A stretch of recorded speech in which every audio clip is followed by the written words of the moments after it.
तेबे आस आज आम ओडिया किसी ऑब्जेक्टिव क्वेश्चन को समाधान करवा। ठीक अच्छे ए क्वेश्चन गुड़िक बहुत इंपोर्टेंट तुम एग्जाम तेणु तुम मैंने कॉपी पेन धरिक बस प्रति क्वेश्चन आम जहाँ जहाँ डिस्कसन कर तुम नोट कर रखिपर बुझिपार जोटा कि तुम एग्जाम बहुत हेल्पफुल हम।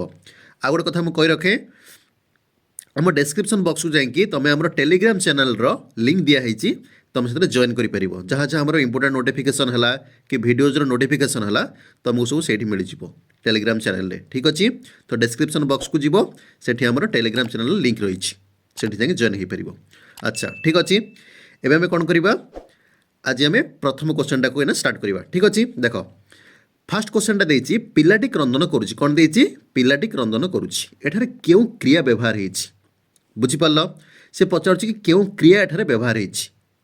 अच्छा प्रथमे को वाक्य क्रिया किए तो मैंने भाव क्रिया हूँ करुछि करुछि ढाला क्रिया बुझिपारल कि नहीं किंतु भल भाव देख पिलाटी क्रंदन करुछि बोल लिखाई ता माने से जो करुछि से कौन करुछि क्रंदन करुछि तुम कांदीबाटा भी क्रिया जाऊँच कि नहीं जानीपार कि नहीं तार तो ये क्रंदन करुछि दुईटा जाक मिसिकी गोटे कौन कर क्रियापद तैयारी कर निश्चित भाव में कहीपर ये मिश्र क्रिया बुझिपार कि नहीं कारण क्रंदन आ करुछि ये मिसिकी अच्छी किंतु वाक्यटा तुम एमती लिखि था पिलाटी कांदुछि वाक्यटा से होता कि नहीं ता अर्थ भी तो से ना सेम अर्थ प्रकाश करता बुझीपार कि नहीं पिलाटी कांदुचीर अर्थ जहाँ पिलाटी क्रंदन करुछि अर्थ से किंतु कांदुची को मुझे कौन कली ना टी भांगिकी लिखिली क्रंदन करुछि जहाँ जहाँ फल कौन है ना मोर ये मिश्र क्रिया तैयारी है बुझीपार तेबे एठी जो क्रियापद व्यवहार होती की क्रिया जाऊँगी ना मिश्र क्रिया जाऊँगी बुझीपार ये प्रेरणार्थ क्रिया हेनी कि नामधातु क्रिया हेनी कि अमिश्र हम नहीं बुझीपार। अच्छा प्रेरणार्थ क्रिया क्या कहुए जो क्रिया आम जानती कि कौ कम करोची जड़े बुझीपार कि नहीं जमी मुझे लिखी से पढ़ाऊँगी बुझीपार कि नहीं तमें कमटा से कराऊँगी बुझीपार से पढ़ाऊँगी से खेलाऊँगी बुझीपार कि नहीं से खेलाऊँगी पढ़ाऊँगी ये सब कौन हो गोटे गोटे प्रेरणार्थक क्रिया हो बुझीपार। नामधातु क्रिया माने कौन से नाम रू आम कौन करवा ना क्रिया तैयारी करवा बुझीपार कि नहीं जमती पेटरू पेटटा गोटे नाम से पेटेवा बुझीपार कि नहीं होगा पेटेवा मु कहि पिलाटी पेटेछि ताले पेटेछिटा की क्रिया है नामधातु क्रिया होगा बुझीपार कि नहीं ये तो सेमती किसी ना ये मिश्र क्रियार व्यवहार होती मन रखा एगो लेखिकी रख बुझीपार कि नहीं क्रियार ये गोटे पर्याय माने ये गोटे टाइप्स माने टाइप्स ऑफ वर्ब जदि आम कहबा क्रियार प्रकार भेद जदि आम कहबा ये गोटे प्रकार भेद जाए मिश्र क्रिया बुझीपार। तेज कहीं मिश्र क्रिया है तार कारणटा बुझीपार कि नहीं एवं आम 2 नंबर को जीवा। देख 2 नंबर कौन देछि 2 नंबर देछि से जीवे ना मु जीवी देख वाक्यटा भलसे देख से जीवे ना मु जीवी एठारे बीजोजक अव्यय को बाछ देख तुमको से क्वेश्चन में पचारि दूसरी प्रथम बीजोजक अव्यय को बाछ बुझीपार कि नहीं तो तुम्हें मैंने जाणी रखा उचित गोटे बीजोजक अव्यय अच्छी बोली बुझीपार। अच्छा संयोजकर विपरीत शब्द कौन हम बीजोजक हम संयोजक माने कौन जोड़ा बीजोजक माने अलगा करवा ये जिनस तुम मैंने मन रखा दरकार बुझीपार कि नहीं ताले बीजोजकर अर्थ यदि अलगा करवा हम ताहले वाक्य देख अलगा किए करुच्ची कौ शब्द बा कौ पदर आम जानुचे सेन्टेन्सटा अलगा होउछि से जीवे एथुर जना पड़ुछि कि केबे नुहे मु जीवी केबे जना पड़ुछि कि एथुर कौन जिनस अलगा होउछि बोली ना रु जना पड़ुछि से जीवे ना मु जीवी तामाने किछि गोटाए जिनस घटिबो एठी से जीवे ना मु जीवी ताले ना रु जना पड़ुछि वाक्यटा मोर कोन होउछि ना जोड़ी होनी अलगा होउछि बुझीपारल कि नहीं जानीपारल तेबे नाटा हेगला मोर बीजोजक अव्यय ताले ऑप्शन खटा हेगला राइट आंसर बुझीपारल कहीं एटा बीजोजक अव्यय होउछि त बुझी पड़छ कि नहीं कारण बीजोजक अर्थ जहाँ माने अलगा करवा से भली सेन्स रे वाक्य आम कौन करचे से भली सेन्स वाक्य प्रकाश पाउछि जानीपारल धरिन जड़े कह से जीवे ओ मु जीवी से जीवे ओ मु जीवी जब ओ लगेदेले यहाँ है संयोजक अव्यय तार से दुईटा जाक वाक्य को से कौन कला जोड़ा जानीपारल कि नहीं किंतु नाटा कौन करुच्ची ना दुईटा जाक वाक्य से अलगा करुच्ची अलगा कले बीजोजक ताको आम कहवा तेणु नाटा है बीजोजक अव्यय खटा है राइट आंसर बुझीपारल कि नहीं ता कारणटा बुझीपारल तो या तुम नोट कर रखिपर बुझीगला। 3 नंबर को आसवा 3 नंबर देछि तुमे किंबा से कामटी कर दियो देख भल भाव तुमे किंबा से ए कामटी कर दियो जानीला। अच्छा एठारे किंबाटा कौन अटे किंबाटा कौन माने जो कौच किंबा जो व्यवहार होती किंबा कौन माने आमर ऑप्शन को जीवा आम ଅବ୍ୟୟ ଦେଇଛି, ବିଯୋଜକ ଅବ୍ୟୟ ଦେଇଛି, ବିକଳ୍ପାର୍ଥକ ଅବ୍ୟୟ ଦେଇଛି, ସମ୍ବୋଧନ ସୂଚକ ଅବ୍ୟୟ ଦେଇଛି। ଆଚ୍ଛା ମୋତେ କୁହ ଅବ୍ୟୟ ପଦ ନିଶ୍ଚିତ ଭାବରେ କିମ୍ବାଟା। କାହିଁକି ଅବ୍ୟୟ? କାରଣ ଦୁଇଟା ସେଣ୍ଟେନ୍ସର ଯେଉଁ ବିଶେଷ୍ୟ ପଦ ଭିତରେ ଇଏ ବ୍ୟବହାର ହେଇଛି। ବୁଝିପାରିଲ କି ନାହିଁ? ଦୁଇଟା ବିଶେଷ ପଦକୁ ଇଏ ଯୋଡ଼ୁଛି କିମ୍ବା ଅଲଗା କରୁଛି, ଏଇ କାମ ସେ କରୁଛି। ଆଚ୍ଛା ଏ କିମ୍ବାକୁ ତୁମମାନେ ମନେ ରଖିବ, ଇଏ ବିଯୋଜକ ଅବ୍ୟୟରେ ମଧ୍ୟ ହିଁ ଯାଏ। କିମ୍ବା ବିଯୋଜକ ଅବ୍ୟୟ ବି କ'ଣ ଅଛି ଅପସନ୍ ଭିତରେ ଆମର ଗୋଟେ ଅଛି। ବୁଝିପାରିଲ?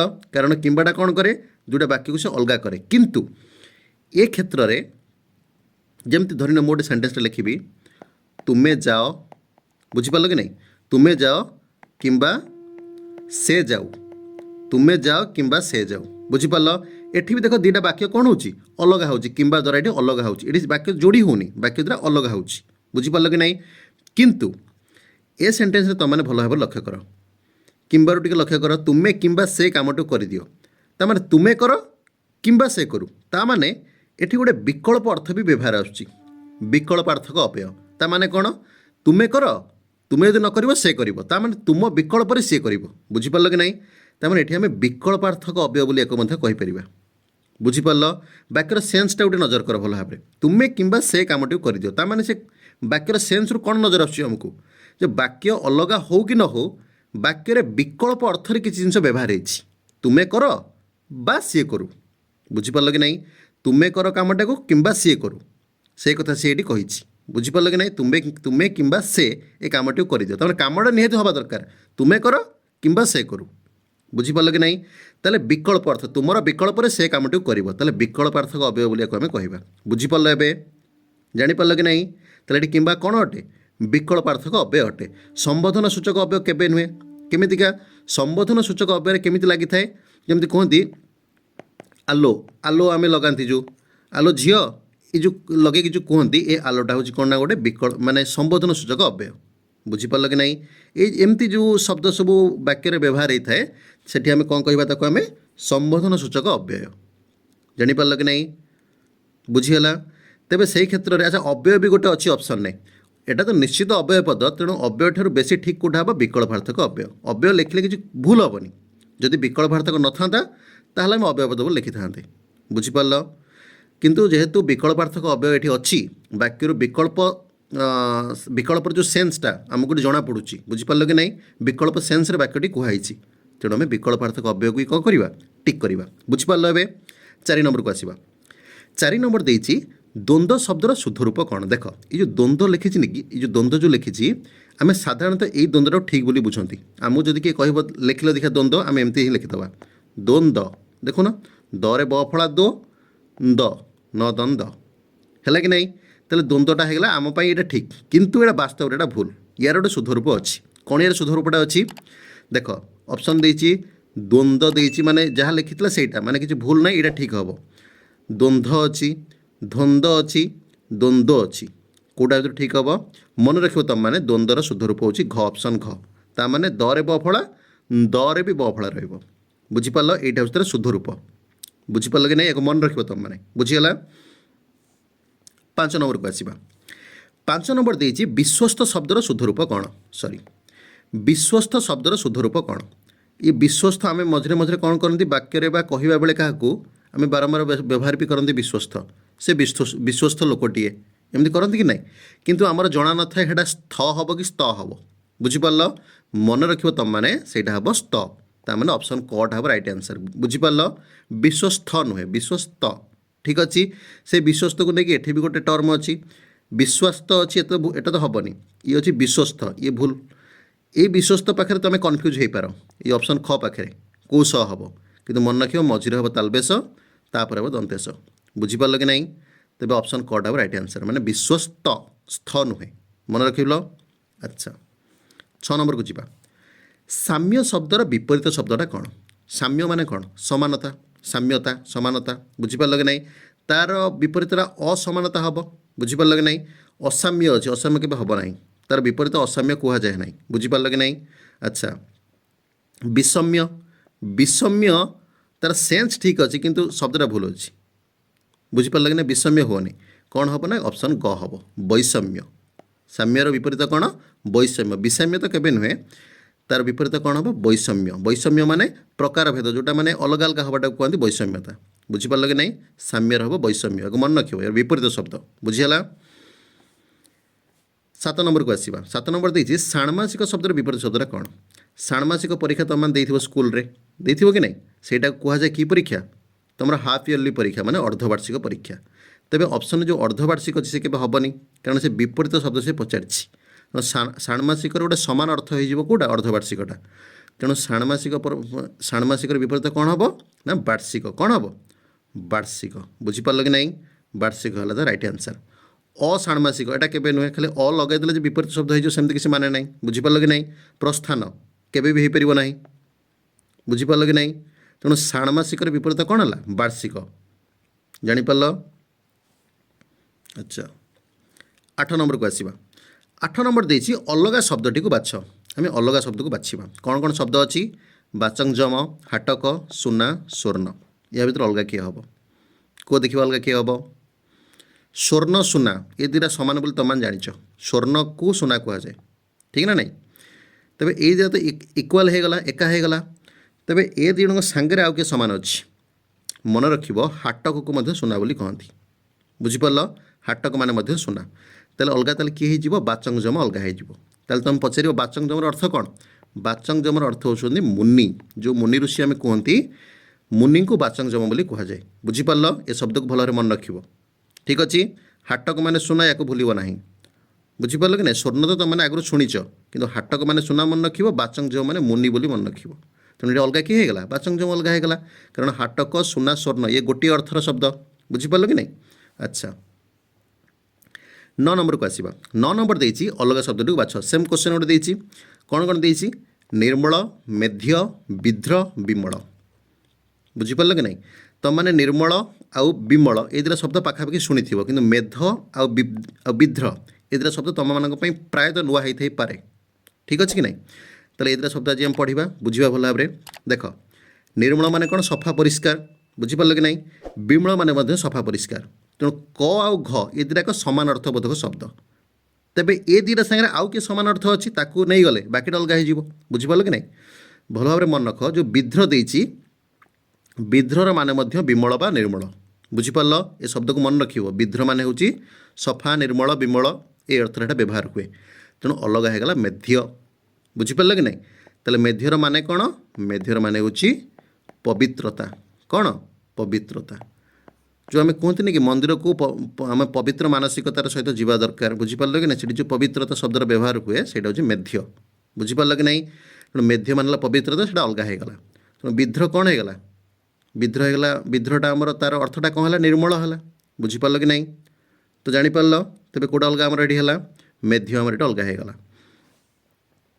10 नंबर को आसवा 10 नंबर देछि पिला ठारू बुढ़ा पर्यंत एक पदरे प्रकाश कर या तुम मैंने प्रायतः शुणी पिला ठारू बुढ़ा पर्यंत कौन कहुए पिला बुढ़ा कहुए केबे नुहे आबाल वृद्ध वनिता बोली कहती ऑप्शन ख राइट आंसर खाली वृद्ध वनिता केबे हेनी केउटा भी नुहे कही एटा भी हेनी तेणु आबाल वृद्ध वनिता तो राइट आंसर तेणु पिला ठारू बुढ़ा पर्यंत आम कौन कहती आबाल वृद्ध वनिता बुझीपार कि नहीं जो कहुए पिला ठारू बुढ़ा पर्यंत यात्रा देखा जाइए आम कौन कह आबाल वृद्ध वनिता यात्रा देखा जाइए बुझीपार कि नहीं 11 नंबर को आसवा बंची रहिबार इच्छा एक पत्र प्रकाश कर पुणी गोटे क्वेश्चन एक पत्र प्रकाश कर उपरे बंची रहिबार इच्छा कौन हम देख जजिविषा अच्छी जिजिविषा अच्छी पिपासा अच्छी जिगिषा अच्छी को देखा ता भर कौन हम जजिविषा हम ना जिजिविषा हम ना पिपासा हम ना जिगिषा हम भल भाव मन रख बंची रहिबार इच्छा कौन कहुए ना जजिविषा बोली कहुए ऑप्शन कटा राइट आंसर बुझीपार देख तुम मैंने जब जजिविषा पढ़ी जाइए ये जिजिविषा लिखाई ये तुम कन्फ्यूज हो पार जो मुझे कौनटा पढ़ी जिजिविषा पढ़ी जजिविषा पढ़ी किए किए पुणी या पुणी टिक करदे पलि आसो आंसर भूल होगा बुझीपार कि नहीं तेणु तुम भल भाव कन्फिडेंटली मन रखा दरकार जजिविषा बोली कहती कौन कहती जजिविषा बुझीपार जिजिविषा केबे नुहे पिपासा कौन पीबार इच्छा बुझीपार कि नहीं पिपासा हूँ पीबार इच्छा जिगिषा कौन जय करिबार इच्छा एक मन रख पिपासा हूँ पीबार इच्छा जिगिषा हूँ जय करिबार इच्छा आ जिजिविषाटा किसी नुहे यहाँ हूँ जजिविषा को कन्फ्यूज करने ऑप्शनटा दिखाई बुझीपार कि नहीं किंतु पिपासार गोटे अर्थ अच्छी पीबार इच्छा जिगिषार गोटे अर्थ अच्छी जय करिबार इच्छा मन रखा बुझीपार कि नहीं তাহলে এটি କିଏ ହେଲା ବଞ୍ଚି ରହିବାର ଇଚ୍ଛାର ଉତ୍ତର କ'ଣ ହେଲା ନା ଜଜିବିସା। ଠିକ୍ ଅଛି। 12 ନମ୍ବରକୁ ଆସିବା ଆମେ। 12 ନମ୍ବର ଦେଇଛି ହରି କହିଲା ମୁଁ କ୍ରିକେଟ ଖେଳ ଦେଖେ ନାହିଁ। ହରି କ'ଣ କହିଲା ନା କ୍ରିକେଟ ଖେଳ ଦେଖେ ନାହିଁ। ଉକ୍ତି ପରିବର୍ତ୍ତନ କର। ମୋତେ ଗୋଟେ କଥା କୁହ, ଆମ ସାହିତ୍ୟରେ ଉକ୍ତି କେତେ ପ୍ରକାର ଅଛି? 2 ପ୍ରକାର ଅଛି, ପରୋକ୍ଷ ଉକ୍ତି, ପ୍ରତ୍ୟକ୍ଷ ଉକ୍ତି। ବୁଝିପାରିଲ କି ନାହିଁ? ଆମେ ସାଧାରଣତଃ 2 ପ୍ରକାର ଉକ୍ତିକୁ ନେଇକି ଆମେ ଚାଲନ୍ତି, ପରୋକ୍ଷ ଉକ୍ତି, ପ୍ରତ୍ୟକ୍ଷ ଉକ୍ତି। ମୋତେ କହିଲ ଏଇ ଯେଉଁ ପ୍ରଥମ ବାକ୍ୟଟା ଏଇଟା ପ୍ରତ୍ୟକ୍ଷ ଉକ୍ତିରେ ଅଛି ନା ପରୋକ୍ଷ ଉକ୍ତିରେ ଅଛି? ଏଇଟା ନିଶ୍ଚିତ ଭାବରେ କେଉଁଥିରେ ଅଛି? ପ୍ରତ୍ୟକ୍ଷ ଉକ୍ତିରେ, ମାନେ ସିଧା। ହରି କହିଲା ମୁଁ କ୍ରିକେଟ ଖେଳ ଦେଖେ ନାହିଁ, ପୁରାପୁରି ସିଧା ସିଧା ବାକ୍ୟଟା ପୁରାପୁରି ଅଛି। ବୁଝିପାରିଲ କି ନାହିଁ? କିନ୍ତୁ ଯଦି ଆମେ ଉକ୍ତି ପରିବର୍ତ୍ତନ କରିବା ତାହେଲେ ଆମେ କ'ଣ କରିବା? ପରୋକ୍ଷ ଉକ୍ତିରେ ଆମେ ଲେଖିବା। ପରୋକ୍ଷ ଉକ୍ତିରେ କ'ଣ ହେବ? କେଉଁ ଅପସନ୍ଟା ଠିକ୍ ହେବ? ଦେଖ ଭଲ ଭାବରେ। ଘ ଅପସନ୍ ଅଛି ଉକ୍ତି ପରିବର୍ତ୍ତନ ଅସମ୍ଭବ। ଏଇଟା କେବେ ଉତ୍ତର ହୋଇପାରିବ ନାହିଁ। ଉକ୍ତି କାହିଁକି ପରିବର୍ତ୍ତନ ହୋଇପାରିବନି? ଉକ୍ତି ଆରାମରେ ପରିବର୍ତ୍ତନ ହୋଇପାରିବ। ବୁଝିପାରିଲ କି ନାହିଁ? ଆଚ୍ଛା, ହରି କ୍ରିକେଟ ଦେଖେନି। ହରି କ୍ରିକେଟ ଦେଖେନି, ଏଟା କେବେ ହେବ ନାହିଁ, କାରଣ ବାକ୍ୟ ଯାହା ଅଛି ସେ ଅନୁସାରେ ଏ ବାକ୍ୟଟା ନାହିଁ। ବୁଝିପାରିଲ କି ନାହିଁ? ଆଚ୍ଛା, ଖ ହେଲା କ'ଣ? ହରି କହିଲା ସେ କ୍ରିକେଟ ଦେଖେ ନାହିଁ। ହରି କହିଲା ସେ କ୍ରିକେଟ ଦେଖେ ନାହିଁ, ଏଟା ତ ପୁରା ସିଧା ସିଧା ହେଇଗଲା। ଏଟା ତ ପ୍ରତ୍ୟକ୍ଷ ଉକ୍ତିର ବାକ୍ୟ ହେଇଗଲା ଗୋଟେ। ବୁଝିପାରିଲ କି ନାହିଁ? ହରି କହିଲା ମୁଁ କ୍ରିକେଟ ଦେଖେ ନାହିଁ, ଇଏ କହିଲା ହରି କହିଲା ଯେ ସେ କ୍ରିକେଟ ଦେଖେ ନାହିଁ, ଏଟା ତ ସିଧା ହେଇଗଲା ପ୍ରତ୍ୟକ୍ଷ ଉକ୍ତି। ତ ଏଟା କେବେ ଆନ୍ସର ହେବନି। ଆମକୁ ପରୋକ୍ଷ ଉକ୍ତିରେ ଦରକାର। କରେ କ'ଣ ଅଛି? ହରି କ୍ରିକେଟ ଦେଖେ ନାହିଁ ବୋଲି କହିଲା। ତେବେ ଏଇଟା ହେବ ଆନ୍ସର। କେଉଁଟା ହେବ? ଏଇଟା ହେବ, ହରି କ୍ରିକେଟ ଦେଖେ ନାହିଁ ବୋଲି କହିଲା। ବୁଝିପାରିଲ କି ନାହିଁ? ଜାଣିପାରିଲ? ପରୋକ୍ଷ ଉକ୍ତି ତୁମେ କେମିତି ଜାଣୁଛ? କାରଣ ହରି ଯେଉଁ କଥାଟା କହିଲା, ଯେଉଁଟା ସେ ନିଜେ କହୁଛି, ସେଇଟା ହେଉଛି ପ୍ରତ୍ୟକ୍ଷ ଉକ୍ତି। ତୁମେ ତା ପାଖରୁ ଶୁଣିକି ଯେତେବେଳେ ଆଉ ଜଣଙ୍କ ପାଖରେ ସେ କଥାଟା କହିବ, ସେଇଟା ହେଇଗଲା ପରୋକ୍ଷ ଉକ୍ତି। ବୁଝିପାରିଲ କି ନାହିଁ? ହରି କ୍ରିକେଟ ଦେଖେ ନାହିଁ ବୋଲି କହିଲା, ଏ କଥାଟା କ'ଣ ହରି କେବେ କହିପାରିବ କି? ଏ କଥାଟା ତୁମେ କି ଯିଏ ବି ଆଉ ଜଣେ କିଏ ଲୋକ ତାକୁ ଶୁଣିକି ତା ପାଖରୁ ଆସିକି କହିବ। ହରି ମନେକର ଏ କଥାଟା କହିଲା, କେଉଁଟା କହିଲା? କି ହରି କହିଲା ମୁଁ କ୍ରିକେଟ ଦେଖେ ନାହିଁ। ତୁମେ ଶୁଣିଲ ଏ କଥାଟାକୁ, ତୁମେ ଏ କଥାଟା ଶୁଣିକି ଯାଇ ଆଉ ଜଣଙ୍କ ପାଖରେ ପ୍ରକାଶ କରିବ। ତାହେଲେ କେମିତି କହିବ? ତୁମେ କହିବ ଯେ ହରି କ୍ରିକେଟ ଦେଖେ ନାହିଁ ବୋଲି କହିଲା। ଏଇଆ ତୁମେ କହିବ କି ନାହିଁ? এইটা ହେଉଛି ପରୋକ୍ଷ ଉକ୍ତି। ବୁଝିପାରିଲ? ହରି ଯେଉଁଟା ଡାଇରେକ୍ଟ କଲା ସେଇଟା ହେଲା ପ୍ରତ୍ୟକ୍ଷ ଉକ୍ତି। ଏହାକୁ ମନେ ରଖିବ। ବୁଝିପାରିଲ? 13 ନମ୍ବରକୁ ଆସିବା। 13 ନମ୍ବର ଦେଇଛି ସବୁ ବହିଗୁଡ଼ିକ ନେଇ ସେଠାରେ ରଖ। ସବୁ ବହିଗୁଡ଼ିକ ନେଇ ସେଠାରେ ରଖ।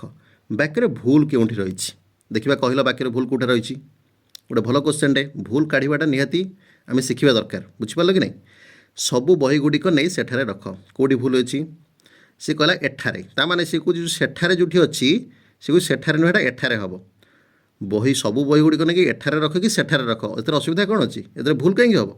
ଏଠାରେ ସେଠାରେକୁ ନେଇ କେବେ ବାକ୍ୟ କେଉଁଠି ଭୁଲ ହେବନି। ବୁଝିପାରିଲ କି ନାହିଁ? ସବୁ ବହିଗୁଡ଼ିକ ନେଇକି ସେଠାରେ ରଖ, ସବୁ ବହିଗୁଡ଼ିକ ନେଇକି ଏଠାରେ ରଖ। ଏଠାରେ ହେଉ କି ସେଠାରେ ହେଉ, ବହି ତ ନେଇ ରଖିବା କଥା ନା। ତେବେ ଏଠାରେ ସେଠାରେକୁ ନେଇ ବାକ୍ୟଟି ଭୁଲ ହେବ ନାହିଁ କେବେ। ବୁଝିପାରୁଛ କି ନାହିଁ? ଆଚ୍ଛା, ସିଏ କହୁଛି ଖରେ ନେଇ କରି, ତାମାନେ କହୁଛି ଏଠି ଯେଉଁ ଲେଖା ହେଇଛି କ'ଣ? ସବୁ ବହିଗୁଡ଼ିକ ନେଇ, ତାମାନେ ହେବ ସବୁ ବହିଗୁଡ଼ିକ ନେଇ କରି ସେଠାରେ ରଖ। ଆଚ୍ଛା, ନେଇ କରି, ୟା ଭିତରେ ତଫାତ କ'ଣ ଅଛି? ବିଶେଷ କିଛି ତଫାତ ନାହିଁ। ସେ ସେମ୍ ଅର୍ଥ ସେ ପ୍ରକାଶ କରୁଛି। ନେଇକରି ରଖ ବା ନେଇ ରଖ, ସମାନ କଥା। ତେବେ ଏଟା ବି କେବେ ଆନ୍ସର ହୋଇପାରିବ ନାହିଁ। ବୁଝିପାରିଲ କି ନାହିଁ? ଆଚ୍ଛା, ଗରେ କହୁଛି ସବୁ ବହିଗୁଡ଼ିକ। ଆଚ୍ଛା, ସିଏ କହିବା କଥା ସବୁ ବହିଗୁଡ଼ିକରେ ଭୁଲ ଅଛି। ଦେଖ ଭଲ ଭାବରେ, ସବୁ ବହିଗୁଡ଼ିକରେ ଭୁଲ ଅଛି। ତୁମେ ମୋତେ କୁହ, ବହି ହେଲା ଏକ ବଚନ। କ'ଣ ହେଲା? ବହି ହେଲା ଏକ ବଚନ। ମୁଁ ଯଦି ଗୁଡ଼ିକ ଲଗାଇଦେଲି ତାହେଲେ ସେଇଟା ବହୁ ବଚନ ହେଲା ନା ବହୁ ବଚନ ହେଲାନି? ତାହେଲେ ବହି ଗୁଡ଼ିକ ହେଇଗଲେ ତ ବହୁ ବଚନ ହେଇଗଲା। ଆଚ୍ଛା, ବହୁ ବଚନରେ ପୁଣି ସବୁ ଲଗାଇବା କ'ଣ ଦରକାର? ବୁଝିପାରୁଛୁ କି ନାହିଁ? ତେବେ ସବୁ ଲଗେଇକି ତାକୁ ବହୁ ବଚନରୁ ଆହୁରି ଅଧିକ ବହୁ ବଚନ କରିବା ପାଇଁ ଯଦି ଆମେ ଚେଷ୍ଟା କରିବା ତାହେଲେ ଆମର ଭୁଲ ହେଇଯିବ। ବୁଝିପାରିଲ କି ନାହିଁ? ତାହେଲେ ଏଇ ଜାଗାରେ ଭୁଲଟା ଅଛି। ତାହେଲେ ଏ ଅପସନ୍ ଗଟା ହେବ ରାଇଟ୍ ଆନ୍ସର୍। କାହିଁକି ହେବ? ଦେଖ, ସବୁ ବହିଗୁଡ଼ିକ ଆମେ କେବେ କହିପାରିବା ନାହିଁ। ଆମେ କ'ଣ କହିବା? ଆଇଦର କହିବା ବହିଗୁଡ଼ିକ ନେଇ ସେଠାରେ ରଖ, ନହେଲେ କହିବା ସବୁ ବହି। ସବୁ ବହି, ବହି ଏକ ବଚନ, ସବୁ ଲାଗିଲେ ବହୁ ବଚନ ହେଇଗଲା। ବହି ଏକ ବଚନ, ଗୁଡ଼ିକ ଲାଗିଲେ ବହୁ ବଚନ ହେଇଗଲା। ତ ଆମକୁ ବହୁ ବଚନ କରିବାର ଅଛି। ତେବେ ସବୁ ବହି କହିପାରିବା, ନହେଲେ ବହିଗୁଡ଼ିକ କହିପାରିବା। ବୁଝିପାରିଲ କି ନାହିଁ? କିନ୍ତୁ ସବୁ ବହିଗୁଡ଼ିକ କହିବାଟା ଭୁଲ ହେଇଯିବ। ଜାଣିପାରିଲ ଭୁଲ କେଉଁଠି ଥିଲା? ତାପରେ ଘ ଦେଇଥିଲା ବାକ୍ୟ ଠିକ୍ ଅଛି, ଏଟା ବି ଭୁଲ ହେଇଯିବ କେବେ। ବାକ୍ୟଟା ଆକ୍ଚୁଆଲି ଭୁଲ ଥିଲା। ସବୁ ବହିଗୁଡ଼ିକ କେବେ ହେବାଟା ଉଚିତ ନୁହେଁ। ବୁଝିପାରିଲ କି ନାହିଁ? ତେବେ ଅପସନ୍ ଗଡ଼ ହେଲା ରାଇଟ୍ ଆନ୍ସର୍। କାହିଁକି ଅପସନ୍ ଗଡ଼ ରାଇଟ୍ ଆନ୍ସର୍ ତୁମକୁ ଏଇନା ମୁଁ କହିଲି। ଏକୁ ମନେ ରଖିବ, ଏକୁ ନୋଟ୍ କରିକି ରଖିପାରିବ। ବୁଝିପାରିଲ କି ନାହିଁ? ଏବେ 14 ନମ୍ବରକୁ ଆସିବା। 14 ନମ୍ବର ଦେଇଛି ସେ ବାକ୍ୟଟିକୁ ସଂକ୍ଷିପ୍ତରେ କହିଲେ। ବାକ୍ୟରେ ଭୁଲ ବାଛ। କହିଲେ ଦେଖିବା କେଉଁଠି ଭୁଲଟା ଅଛି। ସେ ବାକ୍ୟଟିକୁ ସଂକ୍ଷିପ୍ତରେ କହିଲେ। ଦେଖ, କ ଦେଇଛି ବାକ୍ୟଟିକୁଟା ହେବ ବାକ୍ୟକୁ। ଭଲ ଭାବେ ଲକ୍ଷ୍ୟ କର, ସେ କହିଛି ବାକ୍ୟଟିକୁ ଯେଉଁ ଦେଇଛି ସେ କହୁଛି ବାକ୍ୟକୁ ହେବ। ବାକ୍ୟଟିକୁ ହଉ କି ବାକ୍ୟକୁ ହଉ ସମାନ ଅର୍ଥ ବୁଝଉଛି ଏଠି କିଛି ଅସୁବିଧା ନାହିଁ। ବାକ୍ୟଟିକୁ ଲେଖିଥିଲେ କିଛି ଅସୁବିଧା ହେବ ନାହିଁ। ଖ ଦେଇଛି ସେ ଯେଉଁଟା ସେ ଅଛି ସେ କହୁଛି ଏଠାରେ ନାମ ବିଶେଷ୍ୟ ରହିବ। ଭଲ ଭାବରେ ଲକ୍ଷ୍ୟ କର ସେ ଅପସନ୍ ଖଟା କ'ଣ ଦେଇଛି ସେ କହୁଛି ଯେଉଁ ସେ ଲେଖିଛି ସେଇଟା କେଉଁଠି ଅଛି ଏଇଠି ଅଛି। ସେ କହୁଛି ଏଠାରେ ନାମ ବିଶେଷ୍ୟ ରହିବ ମାନେ ଗୋଟେ ନାଁଟା ଏଇଠି ରହିବ ରାମ ଦାମ ଶ୍ୟାମ କି କିଛି ଗୋଟେ ରହିବ। ଆଚ୍ଛା ମୋତେ କହିଲେ ଦେଖିବା ସେଟା କ'ଣ ଗୋଟେ ବାକ୍ୟର ସବଜେକ୍ଟ ହେଇପାରିବନି ଗୋଟେ କର୍ତ୍ତା ହେଇପାରିବନି କି? ବୁଝିପାରୁଛ କି ନାହିଁ? ସେଟା ତ ଗୋଟେ କର୍ତ୍ତା ଆରାମରେ ହେଇପାରିବ ନା। ତେବେ ବାକ୍ୟଟା ଆରମ୍ଭ ସେ ଲାଗିକି ଯଦି ହେଲା ତ ଭୁଲ କାହିଁ ହେବ ବାକ୍ୟଟା? ବୁଝିପାରିଲ କି ନାହିଁ? ତେବେ ସେକୁ ନେଇକି ଯେଉଁ ଭୁଲ ଇଏ ଲେଖିଛି ଏଇଟା ହେବା ଦରକାର ଏଇଟା କେବେ ପସିବୁଲ୍ ନୁହେଁ। ବୁଝିପାରିଲ କି ନାହିଁ? ନାମ ରହୁ କି ସେ ରହୁ ଏଥିରେ ଅସୁବିଧା କ'ଣ ଅଛି? ଏ ବାକ୍ୟରେ ତ ବାକ୍ୟରେ ସେଟା ତ କ'ଣ ହେଇଗଲା ଆମର ବିଶେଷ୍ୟ ପଦ ହେଇଗଲା। ବୁଝିପାରୁଛ କି ନାହିଁ? ଗୋଟେ କର୍ତ୍ତା ହେଇଗଲା। ଜାଣିପାରିଲ? ତେବେ ନାମ ନାହିଁ ବୋଲି ଯେ ବାକ୍ୟଟା ଭୁଲ ହେଇଯିବ ସେମିତି କିଛି ମାନେ ନାହିଁ। ବୁଝିହେଲା? ତେବେ ଅପସନ୍ ଖଟା ସେ ଯାହା କହୁଛି ତାର କିଛି ମାନେ ହିଁ ନାହିଁ ସେ କଥାର। ବୁଝିପାରିଲ? ଆମେ ଖ ଅପସନ୍କୁ ଟିକ୍ କରିପାରିବା ନାହିଁ। ଏବେ ଆସ ଗ ଅପସନ୍କୁ। ଗ ଅପସନ୍ ଦେଖ କ'ଣ ଦେଇଛି ସଂକ୍ଷିପ୍ତରେ ଏଇଟା ହେବ ସଂକ୍ଷେପରେ। ସେ କହୁଛି ସଂକ୍ଷିପ୍ତରେ ଲେଖା ହେଇଛି ସେଇଟା ହେବ ସଂକ୍ଷେପରେ। ଏଇଟା ହେବ ଠିକ୍ ଆନ୍ସର୍। ବୁଝିପାରିଲ କି ନାହିଁ? ତା ମାନେ ଯେଉଁ କହିଛି ବାକ୍ୟଟିକୁ ସଂକ୍ଷିପ୍ତରେ ସେ କହିଲେ ସେଇଟାର ଶୁଦ୍ଧ ରୂପ କ'ଣ ନା ସଂକ୍ଷେପରେ କହିଲେ ବୋଲି ଆମେ କହିବା। ସଂକ୍ଷିପ୍ତରେ ବୋଲି କହିପାରିବା ନାହିଁ। ବୁଝିପାରିଲ? ତାହେଲେ ସଂକ୍ଷିପ୍ତ ଆମେ କେମିତି ବ୍ୟବହାର କରିବା? ଆମେ ଏମିତି ବ୍ୟବହାର କରିପାରିବା। ମୁଁ କହିପାରିବି ଗୋଟେ ବାକ୍ୟଟେ ବାକ୍ୟଟି ସଂକ୍ଷିପ୍ତ ଥିଲା। ବାକ୍ୟଟି ସଂକ୍ଷିପ୍ତ ଥିଲା। ତାହେଲେ ବାକ୍ୟଟା ଦେଖ ମୁଁ କ'ଣ ଲେଖିଲି ବାକ୍ୟଟି ସଂକ୍ଷିପ୍ତ ଥିଲା। ବୁଝିପାରିଲ? ଏମିତି ମୁଁ ସଂକ୍ଷିପ୍ତକୁ ବ୍ୟବହାର କରିପାରିବି। ମୁଁ କେବେ କହିପାରିବିନି ଯେ ସେ ବାକ୍ୟଟିକୁ ସଂକ୍ଷିପ୍ତରେ କହିଲେ ସେଇଟା ଭୁଲ ହେଇଯିବ। ବାକ୍ୟଟିକୁ ସେ ସଂକ୍ଷେପରେ କହିଲେ। ବୁଝିପାରିଲ କି ନାହିଁ? ତେବେ ଅପସନ୍ ଗଟା ହେବ ରାଇଟ୍ ଆନ୍ସର୍। ବୁଝିପାରିଲ କି ନାହିଁ କେଉଁଠି ଭୁଲଟା ରହୁଥିଲା ସଂକ୍ଷିପ୍ତରେ? ତୁମେ ମନେ ରଖ ସଂକ୍ଷିପ୍ତରେ କେବେ ହୁଏନି ସେଇଟା ହେବ ସଂକ୍ଷେପରେ। ବୁଝିହେଲା କି ନାହିଁ? 15 ନମ୍ବରକୁ ଆସିବା। 15 ନମ୍ବର ଦେଇଛି ବାଟମାରଣା ହେବା ଏହାର ଅର୍ଥ କ'ଣ? ଆଚ୍ଛା ଏଇଟା କ'ଣ? ଏଇଟା ଗୋଟେ ହେଉଛି ଗୋଟେ କ୍ରିୟାହୀନ ରୂଢ଼ି କ୍ରିୟାଯୁକ୍ତ ରୂଢ଼ି। ଏଥିରେ କ୍ରିୟା ଅଛି ହେବା ଗୋଟେ କ୍ରିୟା ଅଛି କି ନାହିଁ? ଏଇଟା ଗୋଟେ ରୂଢ଼ିଟିଏ ଏଥିରେ ଗୋଟେ କ୍ରିୟା ଅଛି। ଏହାକୁ କୁହାଯାଏ କ୍ରିୟାଯୁକ୍ତ ରୂଢ଼ି। ବାଟମାରଣା ହେବା ଏହାକୁ ମନେ ରଖିବ ଇଏ ହେଉଛି କ୍ରିୟାଯୁକ୍ତ ରୂଢ଼ି। କ୍ରିୟାହୀନ ରୂଢ଼ି ବି ଗୋଟେ ଅଛି। ବୁଝିପାରିଲ କି ନାହିଁ? ଯେଉଁଥିରେ କ୍ରିୟା ରହେନି ରୂଢ଼ି ବନିଥାଏ କିନ୍ତୁ କ୍ରିୟା ରହେନି କିନ୍ତୁ ଏଥିରେ କ୍ରିୟା ଅଛି ହେବା। ଇଏ କ୍ରିୟାଯୁକ୍ତ ରୂଢ଼ି। ଏହାର ଅର୍ଥ କ'ଣ? କହିଲେ ଦେଖିବା ଏହାର ଅର୍ଥଟା କ'ଣ ହେବ? ମଝିରେ ଅନ୍ୟ ଦ୍ୱାରା ଅପହୃତ ହେବା ବାଟରେ ମାରଣାସ୍ତ୍ର ଦେଖାଇବା ବାଟରେ ମାରାମାରି ହେବା ବାଟରେ ମାରିଦେବା କେଉଁଟା ହେବ? ଏ ଭିତରୁ ରୂଢ଼ିର ଅର୍ଥ କେବେ ଡାଇରେକ୍ଟ ହୁଏ ନାହିଁ। ଯାହା ଲେଖା ହେଇଥାଏ ଡାଇରେକ୍ଟଲି ସେୟା ହୁଏ ନାହିଁ। ବାଟ ମାରଣା ମାନେ ନୁହେଁ ଯେ ବାଟରେ କାହାକୁ ମାରିଦେବା। ବୁଝିପାରିଲ କି ନାହିଁ? ତେବେ ଏହାର ଅର୍ଥ ହେଉଛି ମଝିରେ ଅନ୍ୟ ଦ୍ୱାରା ଅପହୃତ ହେବାକୁ ମନେ ରଖିବ। ଅପସନ୍ କ ହେବ ରାଇଟ୍ ଆନ୍ସର୍। ଯେମିତି ଆମେ ଦେଖନ୍ତି ପ୍ରାୟତଃ ସରକାରଙ୍କ ପାଖରୁ ଯାହା ସବୁ ସୁବିଧା ଆସେ ତାହା ଆମର ଯେଉଁ ଲୋକ ଜନତାଙ୍କ ପାଖରେ ପହଞ୍ଚିବା ଆଗରୁ ମଝିରେ ସେଇଟା କ'ଣ ହେଇଥାଏ ନା ଏଇଟା ହଡ଼ପ ହେଇଯାଏ ମାନେ ବାଟମାରଣା ହେଇଯାଏ। ବୁଝିପାରିଲ କି ନାହିଁ? ତେଣୁ ସେଇଟାକୁ ସେ କ୍ଷେତ୍ରରେ ଆମେ ବାରମ୍ବାର ବ୍ୟବହାର କରନ୍ତି ବାଟମାରଣା ହେବାଟାକୁ। ବୁଝିପାରିଲ କି ନାହିଁ? କୌଣସି ଜିନିଷ ଧରିନିଅ ସୋର୍ସରୁ ଆସୁଛି ତୁମ ପାଖରେ ପହଞ୍ଚିବା ଆଗରୁ ଯଦି ମଝିରେ ତାକୁ କିଏ କ'ଣ କଲା ଅପହରଣ କରି ତାକୁ ଯଦି କିଏ ନେଇଗଲା ତାହେଲେ ଆମେ ଏଇଟା କ'ଣ କହିବା ଯେ ଏଠି ବାଟମାରଣା ହେଇଗଲା। ବୁଝିପାରିଲ କି ନାହିଁ? ସେ କ୍ଷେତ୍ରରେ ବାଟମାରଣା ହେବାର ଯେଉଁ ରୂଢ଼ିଟା ବ୍ୟବହାର ହେଇପାରିବ। ବୁଝିପାରିଲ? ଆଚ୍ଛା 16 ନମ୍ବରକୁ ଆସିବା। ଫଟେଇ ହେବା ଏହାର ଅର୍ଥ କ'ଣ? ଫଟେଇ ହେବା ମାନେ ଏହାର ଅର୍ଥଟା କ'ଣ ହେବ? ଦେଖ ଅପସନ୍ କକୁ ଦେଖ କିଛି ଗୋଟିଏ ଜିନିଷକୁ ଫଟେଇ ଦେବା ନିଜର ମୁଣ୍ଡକୁ ଫଟେଇ ଦେବା ଗୋଟିଏ କଥାକୁ ବାରମ୍ବାର ପଚାରିବା ବାଣ ଫୁଟେଇବା କେଉଁଟା ହେବ? ଭଲ ଭାବରେ ଦେଖ ଭଲ ଭାବରେ ଫଟେଇ ହେବା ଏଇଟା ବି ଗୋଟେ କ'ଣ କ୍ରିୟାଯୁକ୍ତ ରୂଢ଼ି। କ'ଣ କ୍ରିୟାଯୁକ୍ତ ରୂଢ଼ି? ଏଠି ହେବାଟା ଅଛି କ୍ରିୟା। ବୁଝିପାରିଲ? ଏଠି ଆନ୍ସର୍ କେଉଁଟା ହେବ? ମନେ ରଖ ଭଲ ଭାବରେ ଅପସନ୍ ଗ ହେବ ରାଇଟ୍ ଆନ୍ସର୍। ଗୋଟିଏ କଥାକୁ ବାରମ୍ବାର ପଚାରିବା ଯେତେବେଳେ ଆମେ ଗୋଟିଏ କଥାକୁ ବାରମ୍ବାର କାହାକୁ ପଚାରନ୍ତି ସିଏ କୁହେ କାହିଁକି ସେମିତି ଫଟେଇ ହେଉଛୁ। ବୁଝିପାରିଲ କି ନାହିଁ? ଫଟେଇ ହେବାର ମାନେ ହେଉଛି ଗୋଟିଏ କଥାକୁ ବାରମ୍ବାର ପଚାରିବା। ଏକୁ ମନେ ରଖିବ ଏ ରୂଢ଼ିକୁ ମନେ ରଖିବ ଏକ୍ଜାମ୍ରେ ଆସିପାରେ। ତାପରେ ଆସିବା 17 ନମ୍ବରକୁ। ପୋଥିଗତ ଡ୍ୟାସ୍ ପରହସ୍ତ ଡ୍ୟାସ୍ ଇଏ ହେଉଛି ଗୋଟେ ଲୋକବାଣୀ। କ'ଣ? ଗୋଟେ ଲୋକବାଣୀ। ବୁଝିପାରିଲ? ଇଏ ହେଉଛି ଗୋଟେ ଲୋକବାଣୀ। ପୋଥିଗତ ଡ୍ୟାସ୍ ପରହସ୍ତ ଡ୍ୟାସ୍। ତାହେଲେ କୁହ ତାହେଲେ କ'ଣ ହେବ? ପୋଥିଗତ କ'ଣ କୁହନ୍ତି? ପୋଥିଗତ ଲେଖା ପରହସ୍ତ ବିଦ୍ୟା ନା ପୋଥିଗତ ବିଦ୍ୟା ପରହସ୍ତ ଧନ ପୋଥିଗତ ଧନ ପରହସ୍ତ ମନ ପୋଥିଗତ ଜ୍ଞାନ ପରହସ୍ତ ମାନ ମାନେ ସମ୍ମାନ। ତାହେଲେ କୁହ କେଉଁଟା ଭିତରୁ ହେବ? ମନେ ରଖିବ ପୋଥିଗତ ବିଦ୍ୟା ପରହସ୍ତ ଧନ। ତା ମାନେ କ'ଣ? ପୋଥିରେ ଥିବା ବିଦ୍ୟା ଆଉ ପର ହାତରେ ଥିବା ଧନ ତୁମ କାମରେ କେବେ ଲାଗିବନି। ପୋଥିରେ ବିଦ୍ୟା ଥିବ ତୁମ ମୁଣ୍ଡରେ ସେ ବିଦ୍ୟା ନଥିବ ତୁମେ ଠିକ୍ ସମୟରେ ତାକୁ ପରସି ପାରିବ କି? କେବେ ନୁହେଁ। ଆଚ୍ଛା ପର ହାତରେ ଧନ ଥିବ ତୁମେ କହୁଥିବ ମୋ ପାଖରେ ପଇସା ଅଛି କିନ୍ତୁ ପର ହାତରେ ସେଇଟା ଥିବ ତୁମେ ତାକୁ ମାଗିଲା ବେଳେ ସେ ମନା କରିଦେଲା ଦେବା ପାଇଁ। ବୁଝିପାରିଲ କି ନାହିଁ? ସେଥିପାଇଁ କୁହାଯାଏ ପୋଥିଗତ ବିଦ୍ୟା ପରହସ୍ତ ଧନ କେବେ ନିଜର ନୁହେଁ। ବୁଝିପାରିଲ କି ନାହିଁ? ଏ ଯେଉଁ ଲୋକବାଣୀଟା ଆମେ ସେଇଠି ୟୁଜ୍ କରନ୍ତି। ଜାଣିପାରିଲ କି ନାହିଁ? ଆଚ୍ଛା 18 ନମ୍ବରକୁ ଆସିବା। ବିଜୟ କଟକ ଯିବ ବାକ୍ୟଟା କ'ଣ ଦେଲା? ବିଜୟ କଟକ ଯିବ। ବାଚ୍ୟ ପରିବର୍ତ୍ତନ କର। ତୁମେ ପ୍ରଥମେ ଜାଣି ରଖିବା ଦରକାର ବାଚ୍ୟ କେତେ ପ୍ରକାର ଆମର ଅଛି। ଗୋଟେ ଅଛି କର୍ତ୍ତୃବାଚ୍ୟ, ଆଉ ଗୋଟେ ଅଛି କର୍ମବାଚ୍ୟ। ବୁଝିପାରିଲ କି ନାହିଁ? ଆଚ୍ଛା କର୍ତ୍ତୃବାଚ୍ୟରେ କ'ଣ ହୁଏ ଆଉ କର୍ମବାଚ୍ୟରେ କ'ଣ ହୁଏ? କର୍ମବାଚ୍ୟରେ କ'ଣ ହୁଏ ନା କର୍ମଟା କ'ଣ ହେଇଯାଏ ଏଠି ସବଜେକ୍ଟ ହେଇଯାଏ। କର୍ମଟା ଏଠି କର୍ତ୍ତା ଭାବରେ କାମ କରେ। ବୁଝିପାରିଲ କି ନାହିଁ? କର୍ମଟା ଏଠି କର୍ତ୍ତା ଭାବରେ କାମ କରେ କର୍ମବାଚ୍ୟରେ। କର୍ତ୍ତୃବାଚ୍ୟ ତ ଯିଏ ଯେମିତି ଥିବା କଥା ଥିବ, କର୍ତ୍ତା ଯେମିତି ଯେଉଁଠି ରହିବା କଥା ରହିବ। କିନ୍ତୁ କର୍ମବାଚ୍ୟରେ କ'ଣ ହୁଏ ନା କର୍ମଟା ସେଣ୍ଟେନ୍ସର ଷ୍ଟାର୍ଟିଂକୁ ପଳେଇ ଆସେ, ଆରମ୍ଭକୁ ପଳେଇ ଆସିକି ବାକ୍ୟଟା ତିଆରି ହୁଏ। ଯେଉଁଠି କର୍ମଟା କ'ଣ ହେଇଯାଏ ନା ବାକ୍ୟର ହେଡ଼୍ ହେଇଯାଏ, ତାକୁ ଆମେ କର୍ମବାଚ୍ୟ ବୋଲି କହନ୍ତି। ଦେଖ ଏଠି ଭଲ ଭାବରେ ବିଜୟ କଟକ ଯିବ। ବୁଝିପାରିଲ କି ନାହିଁ? ବିଜୟ କଟକ ଯିବ ବାଚ୍ୟ ପରିବର୍ତ୍ତନ କଲେ କ'ଣ ହେବ? ଦେଖ ଅପସନ୍ କ'ଣ ଦେଇଛି? ବିଜୟର କଟକ ଯିବା ହେବ, ବିଜୟ କଟକ ଯାଇ ଆସିବ, ଏଇଟା କେବେ ହେବନି। କେବେ ବିଜୟ କଟକ ଯାଇ ଆସିବ ଏଇଟା କେବେ ବାଚ୍ୟ ପରିବର୍ତ୍ତନ ହେବନି। ଆଚ୍ଛା ତାପରେ ଦେଲା ବିଜୟ ଦ୍ୱାରା କଟକ ଯିବା ହେବ, ବିଜୟ ଯିବ କଟକ, ଏଇଟା କେବେ ନୁହେଁ। ଏଇଟା ଖାଲି କ'ଣ କରିଛି ସେ ଖାଲି ଓଲଟପାଲଟା କରି ଖାଲି ଲେଖିଦେଇଛି, ଏଇଟା କେବେ ହେବନି। ତେବେ ଆମେ ଦେଖିବା କ ଆଉ ଗ ଭିତରେ କି ଆନ୍ସର୍ ହେବ।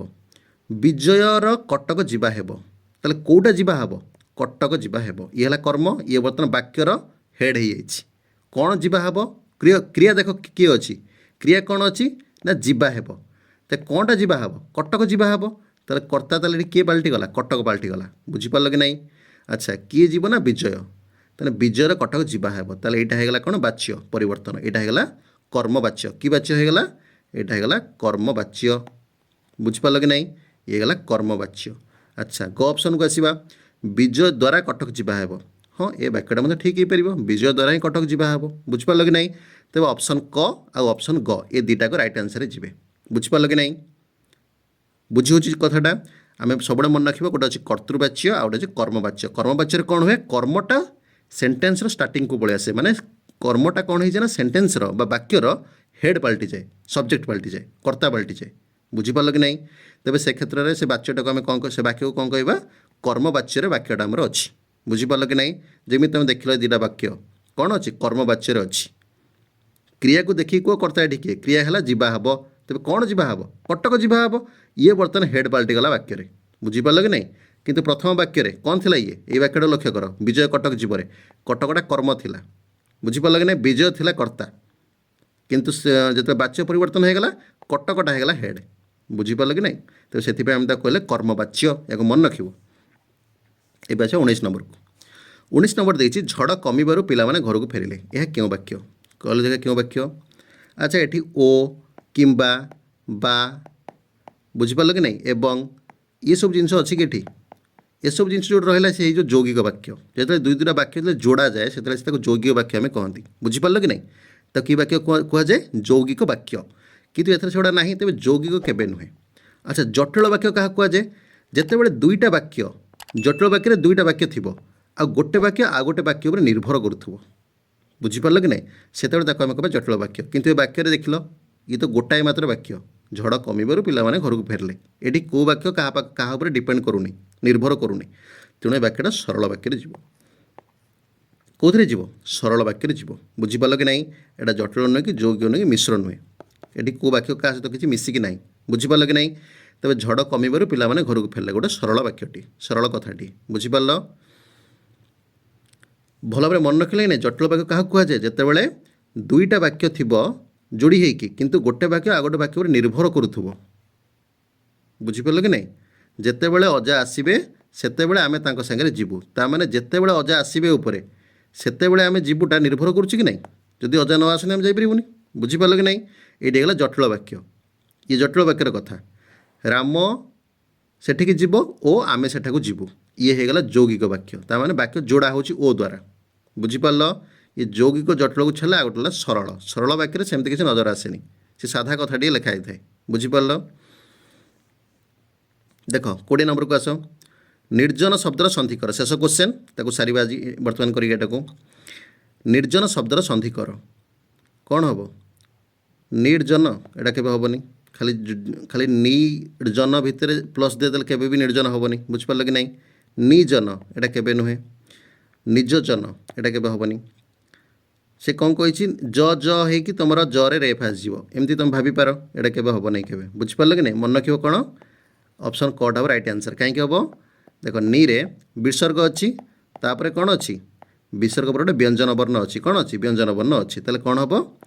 ବିସର୍ଗ ହଟିଯିବ, ବ୍ୟଞ୍ଜନରେ ରେଫ୍ ରହିଯିବ, ତ ହେଇଗଲା ନିର୍ଜନ। ବୁଝିପାରିଲ? ସନ୍ଧିଟାକୁ ବୁଝିଲ କି ନାହିଁ? ତ ନିର୍ଜନ ସନ୍ଧି ହେବ ନି ଯୁକ୍ତ ଜନ। ବୁଝିପାରିଲ?